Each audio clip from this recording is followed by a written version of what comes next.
শেষ করে যাও। 1 2 3 4 1 2 3 4 বলো 3 4 5 1 2 3 4 পারবে বলছি 1 2 3 4 1 2 3 4 1 2 3 4 1 2 3 4 1 2 আস্তে 1 2 3 4 এবার থামো 1 কারণ তো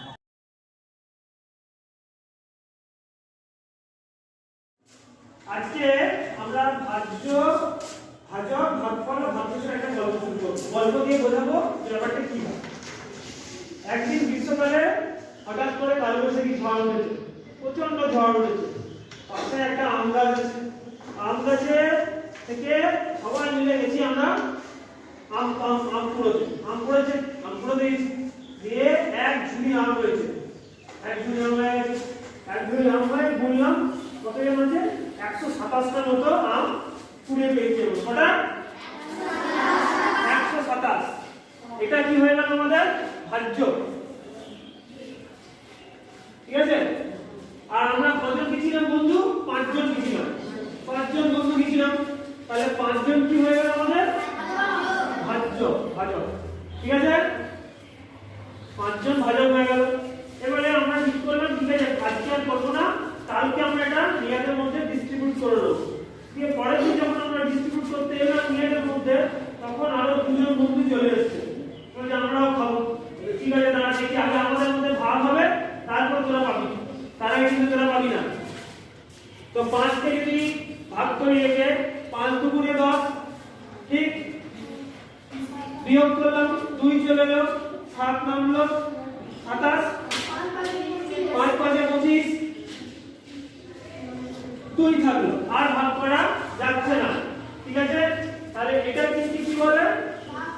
এটাকে বলে ভাগফল, আর এটাকে কি বলে? ভাগশেষ। তাহলে আমরা 5 জন বন্ধু ছিলাম, 5 জনের 25টা করে ভাগ, 25টা করে ভাগ পেয়ে গেলাম। আর দুটি বাকি থাকলো, যে দুটি বন্ধু এসেছিল তাদেরকে বললাম দেখ ভাই আমাদের 25 করে আমরা কালকে মানে অত কষ্ট করে গেছিলাম আম পাড়তে, তাই এই 25টা আমাদের, বাকি দুটো তোদের। তাহলে বুঝতে পারলে ভাজ্য কাকে বলে, ভাগফল কাকে বলে, ভাজক কাকে বলে, ভাগশেষ কাকে বলে, ঠিক আছে। এবার আমাদের যে অঙ্কগুলো আগে করতে দিয়েছি সেগুলো তো সেরকম কিছু জায়গায় এটা দেওয়া আছে, এটা দেওয়া থাকবে, এটা বার করতে হবে। তাহলে সেই হিসাব করে কখনো গুণ কখনো ভাগ করতে পারে। এগুলো করার জন্য সবসময় তোমাদেরকে নামতাটা ভালো করে মুখস্থ রাখতে হবে। 5-এর ঘরে নামতা, 6-এর ঘরে নামতা, 7-এর ঘরে, 8-এর ঘরে সব কটা নামতা মুখস্থ করে রাখতে হবে, তাহলে কিছু হবে না, ঠিক আছে। বেশ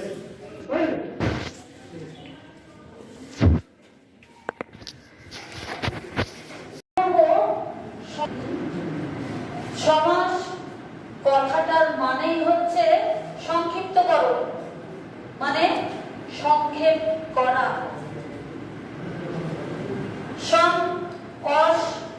সমাস সংক্ষেপ করা।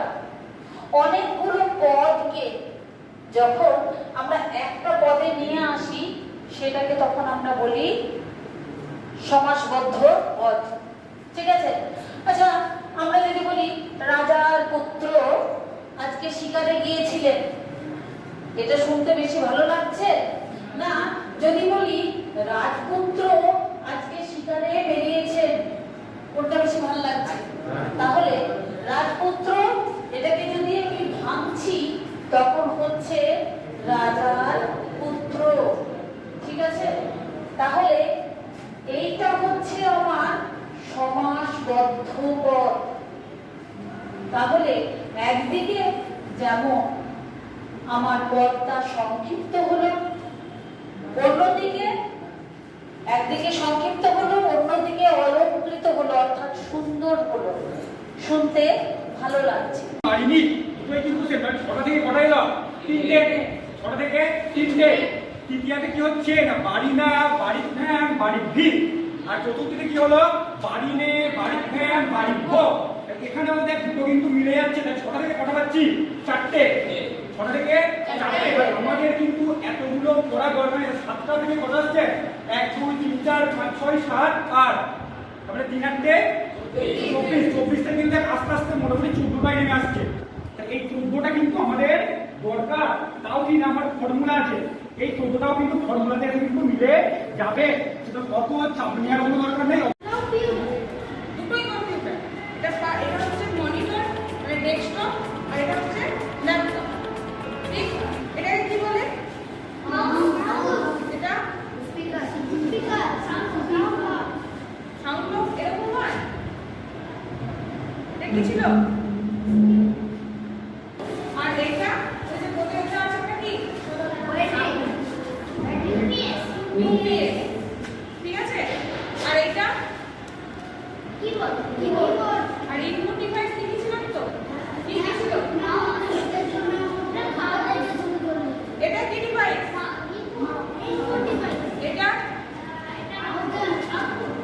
কিবোর্ডটা ইনপুট ডিভাইস না আউটপুট ডিভাইস?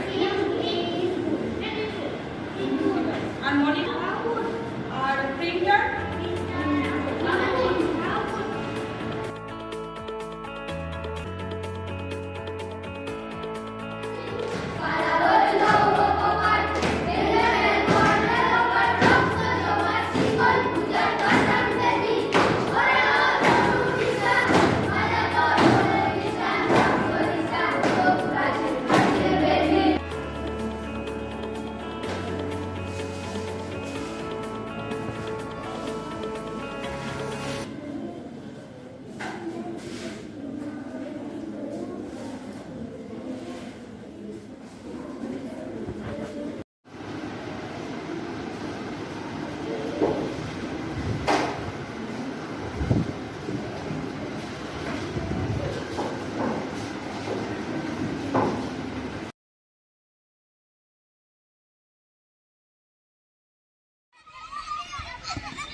বাবা